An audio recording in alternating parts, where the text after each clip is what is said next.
Hello everybody, this is Gareth Cahoon Speaks back here with another video. I'd like you to hit the subscribe bar and give me a thumbs up if you like the video, or hit the notification bell to be notified when I post my next post. Or otherwise you can look me up at my website, which is www.garethcahoon.co.uk. If you'd like to support the ministry, you can do so through garethcahoon3@gmail.com on PayPal.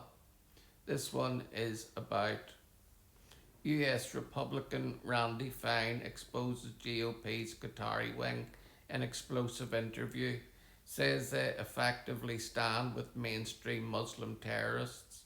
The congressman sees Israel fighting on the front line of the defining battle of our time. The day after US President Trump's State of the Union address in Washington, I spoke with Florida Congressman Randy Fine about the speech.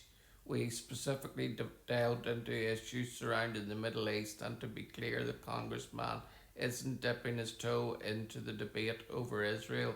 He's cannibaling it into it.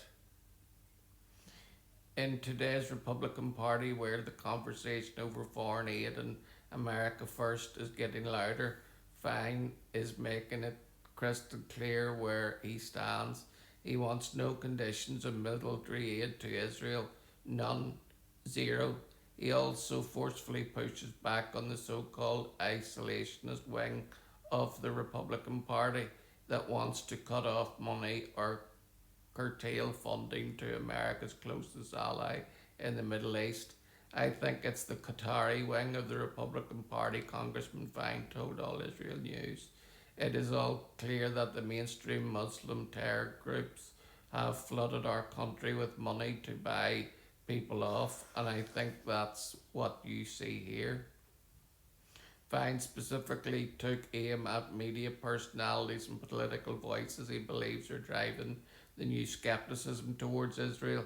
I think Tucker's behaviour screams payment, but I also think Tucker at this point is severely mentally ill person, he said. Fine. But for Fine, this isn't so much a budget debate, it's more a battle over civilization. The interests of Israel are the same as the interests of the United States, which is preserving Western civilization, preserving Christianity, preserving Judaism from those who would seek its extermination, he said. I don't think Israel has done anything that would even necessitate us having a discussion about the restricting or cutting of funding for Israel. The people who want conditions are those who want to stand with mainstream Muslim terrorists against the Western world. That's the lens he uses for everything. Western civilization forces that want to tear it down. It's a theme that resonates deeply with evangelical Christians who remain one of Israel's most loyal support blocs in America and around the world. Fine has seen that support up close.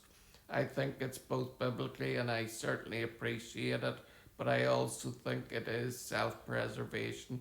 When I was in Israel last summer with my colleagues on that freshman trip to Israel, I think one of the things that struck the Christian members the most was how key Christian religious sites were treated when they were run by Israelis versus when went to Bethlehem, which was run by the Gaza Arabs. They were stunned, he explained. Fine said the biggest takeaway of seeing where Yeshua was born was not seeing the birthplace of Yeshua, but rather it was the way that the mainstream Muslims who ran the place treated them and behaved. They couldn't believe it. I think it makes sense just from a self-preservation of the faith for Christians to stand with Israel. Congressman Fine is on to something deeper than geopolitics. Evangelical support for Israel has long been rooted in biblical conviction, particularly passages in Genesis about blessing Israel, but he argued that it's all about survival. I believe that Israel and the United States are really the only two countries right now that are standing firmly against the threat of worldwide mainstream Muslim caliphate, Fine said. He connected the global threat to what he saw happen inside the United States Capitol Tuesday evening. I mean, I had to listen to Ilhan Omar and Rashida Tlaib hack, hackle the like lunatics last night. The barbarians are not just all at the gates; they're inside the House chamber at this point. Congresswoman Ilhan Omar of Minnesota and Rashida Tlaib of Michigan have been among the most outspoken critics of Israel policy in Congress. Their clashes with pro Israel members have only intensified since the October 7th, 2023 Hamas attacks on southern Israel and the subsequent war in Gaza. Vine sees these confrontations as part of something much bigger. In his view, this isn't just about Gaza policy or settlement disputes. This is, he says, a broader civilizational conflict between extreme Islamic terrorism and Judeo Christian West. You don't have to take my word for it. Listen to them every day. There's another video of an imam at a mainstream mosque talking about how he purpose of Islam is for us to submit to their faith, said Fine. He took particular issue with the phrase radical Islam, arguing that it downplays the scope of the threat. The reason I call it mainstream Islam a radical Islam is a term that is used to minimize the threat because it implies that it's like 0.1% these few crazy people, but these ideas are in the mainstream. It does not mean all Muslims are bad, they are not, but also doesn't mean it's 0.1% that are the problem. We saw two of them in the House chamber Tuesday night screaming and yelling and cursing at the President of the United States when he said, I stand up for America. So the problem is not radical Islam. The radicals are the ones who don't want to kill us.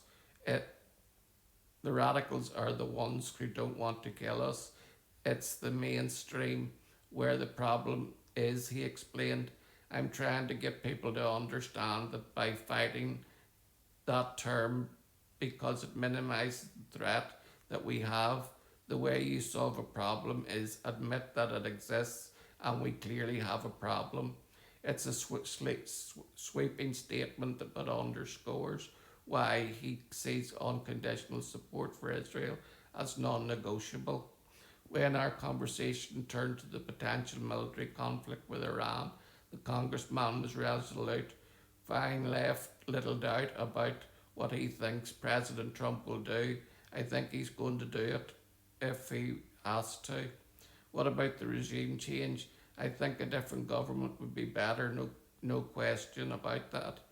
He believes the Iranian people themselves are the key. Let's give the Iranian people who clearly want to rise up and have a different government the tools they need to be successful. Iran, in many ways, represents the epicenter of the ideological struggle he has been describing. Iran is run by mainstream Muslim leaders who believe in the death of America, who believe in the death of Israel, who frankly believe in the death of everyone who is not Muslim. So this is simply their philosophy that we must submit to the worldwide Islamic caliphate, and that ideology has to be defeated. Whether one agrees with Fine framing of the issue, there's no mistake in his he doesn't see grey areas where others see nuances. For him, Israel isn't just an ally, it's on the front lines of what he believes is the defining battle of our time. And that is so true. It says the defining battle of our time. Radical Islam is trying to take over, and it's succeeding at the moment. And us Judeo-Christian Zionists need to stand up and fight it. Shalom, Maranatha, and Hallelujah.